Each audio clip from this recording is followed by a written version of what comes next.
Established in May 1973 by the head of state, General Yakubu Gowon, as a vehicle for, that's the former head of state, General Yakubu Gowon, as a vehicle for national integration at the end of the Civil War, the National Youth Service Corps is 50.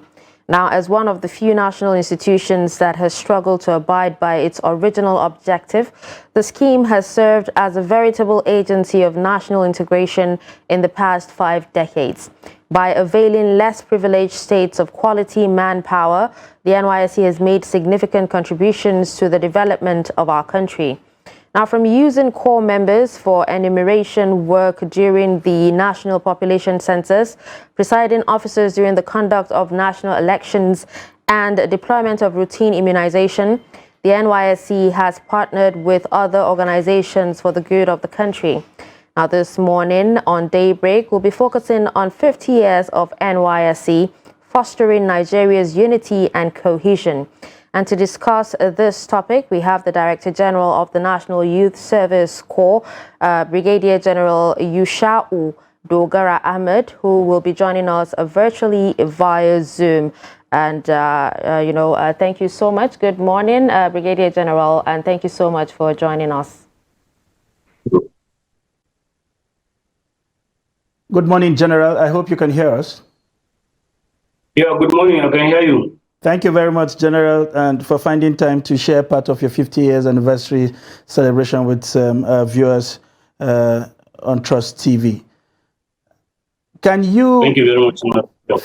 Thank you very much. It has been a 50 years of very eventful activities, as enumerated in our opening statement, of how the NYSC had to partner several key agencies of government to deliver on several national mandates, from immunization to the last elections, as evident, where you deployed over 200,000 corps members. Given this evolution in the last 50 years, there had been several calls from several quarters about the need for the NYSC to transform, and some of them saying that, in fact, it has outlived its usefulness, others calling for the service to become voluntary. What are your opening perspective to some of the calls for the reform of the NYSC as it currently is? Thank you very much. Thank you very much once again, viewers. Good morning. It is important to say here that today, 22nd May 2023, is exactly the day NYSC was formed in 1973.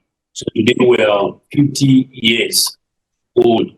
And in any organization, anywhere, the need to transform and to always adopt to changes is necessary. We cannot continue to do or live in the old ways. Definitely, the need to transform is definitely the best way to go about. And on the issue of scrapping the scheme or making it voluntary, these are people's opinion. And, individuals are entitled to their opinion. It depends on what they are looking at. But I think from this celebration of anniversary that we had, you will see that generally the majority of the view that NYSC should continue because of the important things, some of the giant strides we have so far made. So I think by and large, what is most important here, I think, is to make some changes, to make some improvement in our operations, and I think we are good to go. So the issue of making it or scrapping it, I think, does not even arise. Or the issue of making it voluntary.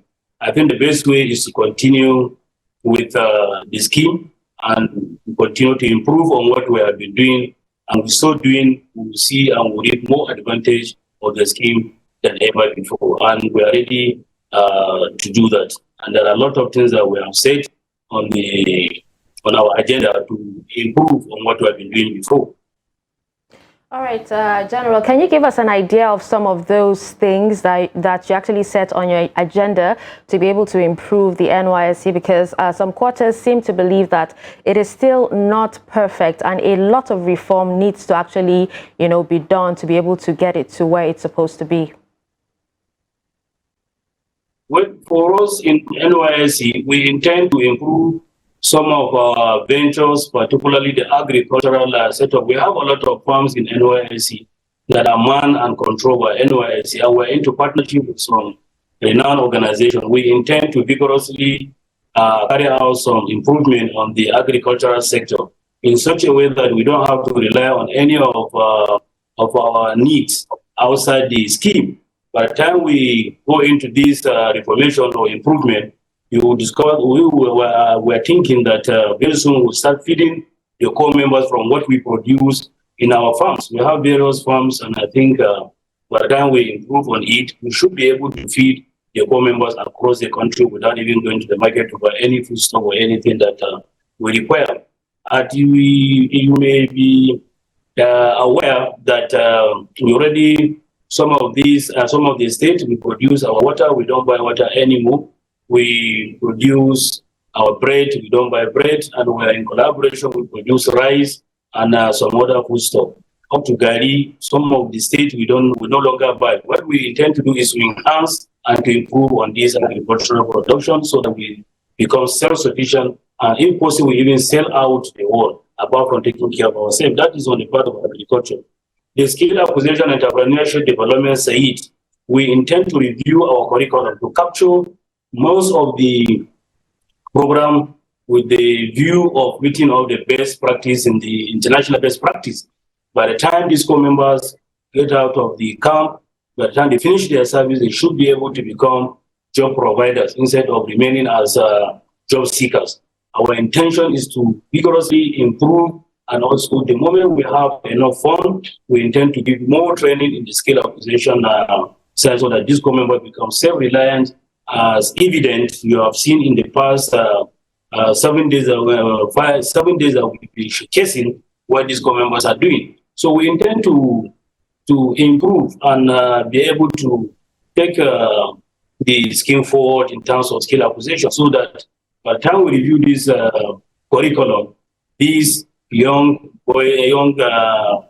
men and women will be able to do better and enhance their ability to stand on their own. All right, General. As it is now, we have ventures, NYSC ventures. These NYSC ventures produce certain items that presently we have the garment industry factory where we produce, we sew our uniform by ourselves. We do all that, and just as I've told you, we produce our water, our bread, and the rest. So the aim of this is to generate revenue. As it is today, unlike few years back, in the recent time, we contribute to the revenue of the nation, because some of these some of these ventures, by the time we have some profit, we normally remit to the federal government account. Then the ICT, the ICT rule the world today. If you want to make money, you want to improve everything that you do, definitely you have to go through the IT. So we're improving our IT stand. As it is today, we're in collaboration with NIDA and some other renowned ICT industry. As it is today, we have collaborated with NIDA, and they have trained over 100,000 core members across the nation. The intention, based on our collaboration today, is that in each of the states, NIDA will train not less than 100,000 per state at the end of the training. All right. These Okay, General. individuals will be able to become sustainable and be able to become self-reliant and be able to do something that can General. do something better for the country. All right, General, I hear you and all of the laudable projects that you seem to have enumerated, especially as it will make most of the core members self-reliant instead of going out to look for jobs. But I am particularly concerned, and I'm sure so many other Nigerians are, on living up to the initial mandate of setting up the NYSC. It was to heal from the civil war. If you follow the trajectory and some of the public languages that accompanied the just concluded elections, it showed clearly that the fibers of this country have not been fully mended. There is still so much bitterness, especially because we saw candidates from all the major ethnic group. We saw people aligning and wanting to trust only people from their side of the divide, which showed clearly that there's still so much work to be done. From the kind of things we see at the NYSC, people influencing their posting, people refusing to serve in certain parts of the country, some in fact even serving in the same place where they were born, where they originate from, where they went to school. What are you doing, especially within your time, to ensure that we get people to really appreciate the vast nature of this country, the diverse nature of our culture, people, and all of that? Which are the things that people who put this service in place had thought of at the point of creation? Well, that is a very good question, and that is a work that you and I need to do as Nigerians, not only for NYSC alone, but all of us have a role to play. But I tell you, we in NYSC, we make it possible as much as possible to sensitize these core members in the camp. Whenever they come to the camp, we try to encourage them to serve in places other than their own. But don't forget, the people asking for relocation or for one reason or the other, some of their reasons are genuine reasons. Some of them mostly are married women, which the team have taken care of. So you cannot allow a married woman to separate her from her husband. So we allow such kind of relocation. And in some cases, there are cases, elements that you cannot insist that somebody should go to a different part of the country to go and serve. And altogether, if you look at the fraction of the people relocating, they are not much. Consider the number, the thousands, hundreds of thousands of the people that go to the places where you send it. And I bet you they don't refuse, but either they seek genuinely for relocation. And if you look at the generator of the request, we oblige. So it is a work for you and everybody, for all Nigerians, to continue to sensitize, and also, particularly you, the press, you have a great role to play to ensure that these parents allow their children to serve in places other than their own. We have a great advantage to gain from that. And I think, again, most of these young Nigerians are always ready to serve in places other than their own, except for some of the reasons I just enumerated. But we'll continue. It is a work in progress. We'll continue to sensitize these people. And anytime I visit the camp, I try to talk to the core members. After talking, you will clearly see in their faces, they show that kind of expression that, yes, we are ready to remain. I told them, I was a core member once upon a time. So I intended to relocate. For one reason or the other, I did not relocate. And I've told them my experience, how I stayed and served in the place where I served. I shared my experience with them. I told them, it is a kind of a destiny where you are posted. You did not have a discussion with anybody to post you where you are. So do your best and give the best you can. You will have a lot of things to learn from other people's culture. And I think it is a work in progress. We continue to sensitize individuals and the parents. And I think the press, when we join hands together, this will continue.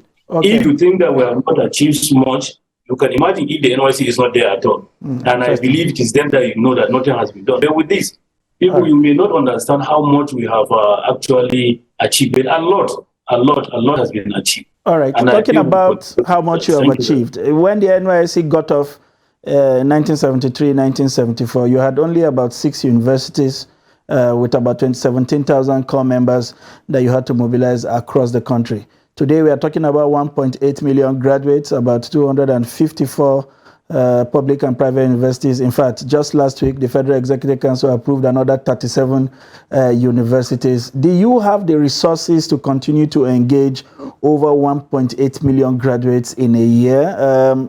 What you get currently, is this sufficient to carry out some of the programs that you have talked about, some of those loud initiatives you think would help you achieve your mandate as encapsulated in the act setting up the NYSC? Well, fund is always a problem to any meaningful organization. But to say the fund is self-sufficient and enough, it does not even arise. We are presently making use of the literature that we have, making judicious use of what we have, and I think we're achieving results. If you listen to some of the team challenges that we mentioned, funds is part of the challenges that we have presently. However, we will continue to solicit for the signing of the NYSC Trust Fund. That will give us advantage of having a little bit more funds to at least face the problem head on. But I think what we have, we're making good use of it and judicious use of what we have, and we're achieving a result. But however, fund has always remained a challenge. But I think with the signing of the trust fund, we will get it better. All right, General. I seem to remember that there was a conversation, that the NYSC should actually form the basis of a compulsory military service scheme. Now, are you of the opinion as well, or do you agree with the proposition that, core members should serve in the military for some years after graduation? Well, I told you, I said some of this earlier on. These are some of the public view and opinion, and the people talking or discussing such issues, they must have their own argument, and the people who are against it, they may have their own argument. Because the essence of coming to serve, particularly the training we give them in the camp, is citizen and discipline and leadership training, is quite different with the military training, except if you change the curriculum and start thinking of giving military training altogether. Otherwise, I think for now, maybe there should be a kind of public, let me say, we should resort back to the act that established the NYSC. What is the essence of establishing the NYSC? What are the objective there stated? What are the limits? By the time you go to the act, you will be able to see, except if there is a kind of a reform. Fine. Otherwise, I think the opinion of people is all these opinions are welcome. But then, until when something is done to reform the act, and we can see the superior argument before we can think of what next to do. All right, General. Intending coppers, if you like, would not forgive me if I don't ask you these questions. I know you have complained about inadequate resources, and whatever it is you are giving out now has not been reviewed for some times, and even those who are on a larger salary are complaining about the contagion effect of inflation in our economy, and how one is beginning to wonder how much 38,000 thereabout will be able to do for a person at this moment. So welfare in two folds I would like you to address. Are you looking at any kind of what would I call it, a review of the current fee that is paid to graduates to serve in these places? That's one leg of my question. The second leg, are you thinking of some kind of differential reward system that would then encourage people to serve in places that naturally they don't want to go, to offset for some of the difficulties that comes with serving in those remote locations? And the third leg, which are all associated, by the way, is that your predecessors visited some of the camps of the NYSC and saw that the conditions of those camps are, even for the rearing of animals, are nothing to write home about. Are you in some kind of discussion with states to see the need to provide habitable camps for core members as a way of even creating an impression that they will be better taken care of should they choose to settle in those kind of places? Well, if I have listened to your question carefully, I think it's a kind of tripod kind of questions. But let me start with the last one so that I don't forget. Anyone I forget, you can remind me, please. That's fine. The issue of having dilapidated camp, yes, we'll continue to work hard and improve and ensure that these camps are good. What we do, I always tell you, people when we discuss, the responsibility of NYSC generally is the responsibility of the 3 tiers of government. The federal government have their own responsibility, state have theirs, and the local government have theirs. And I think so far the federal government have been doing their own, the state government too have been doing their own, but we always urge and appeal to the state government to always do better. So the responsibility of ensuring a decent camp is it rests on the shoulder of the state government. For those that are yet to do much, we always try to appeal to them to please try to look at the plight of these children, the plight of these young Nigerians. They are going to the state to improve the welfare and socio-economic situation of the state. So it is the responsibility of the state government to improve their camp. Sometimes we come into some cases to also do something in the camp to ensure that these camps are habitable. So I think if somebody is equating the camps to places of animals, I think it's an overstatement. I don't think if you can equate where human beings are staying with what is it called, camp with where animals are staying. These are camps where young Nigerians are staying. Yes, we provide water, we provide light in most cases, and provide mattresses where they sleep with bed. And sometimes when some people speak, I think they speak, they over amplified what they say. But I think by and large, some of these camps need improvement. There's no doubt about that one. Then the issue of thinking of whether to improve the welfare is always in the forefront of our agenda, because welfare of the core members and even the staff has always been our concern. So we'll always be thinking of what we can do best to ensure that their welfare is taken care of. Welfare is not necessarily thinking of their allowances is being increased. You remember that the latest increment in the allowance is just last year, 2 years back, when the federal government increased the civil servant allowance, and the present government raised the allowance of the core members from 19,000 to 15,800 to 33,000. So we will continue with the opportunity on the same. We'll continue to speak on the welfare of the core members. That is why we're here. And I tell you, we have nothing to do that to ensure that their security and welfare is being taken care of. Then the issue of maybe you said people serving in the remote areas and those who are serving in the cities, it is even an advantage for you to serve in a remote area. There are a lot of advantages you start to benefit. So if you are thinking of giving remuneration or giving some certain advantage to those who are serving, it's something different from which form. We give them additional allowance or what kind of this. We treat our core members all together the same way. They are all core members and they're treated as core members. And I assure you, some of these states, not only the allowances that have been paid, don't forget that some of these states, they provide lodges for them, they provide accommodation for them. And on top of that one, they also give them some allowance stipend from the state. I know of more than 20 states that give them stipend from the government corpus. Apart from that 3,000, some they give 10,000, some they give 15,000, depending on the state. So they encourage the government, and we continue to speak to the governors to please encourage these children. They are our children. We are part and parcel of them. Some of us are supposed to serve before now, and we know what it is. So I think the best we can do is to continue to sensitize the government, the 3 tiers, to do whatever that it takes to ensure that these children are comfortable and they give the best wherever they are posted. All right, General. So one more question.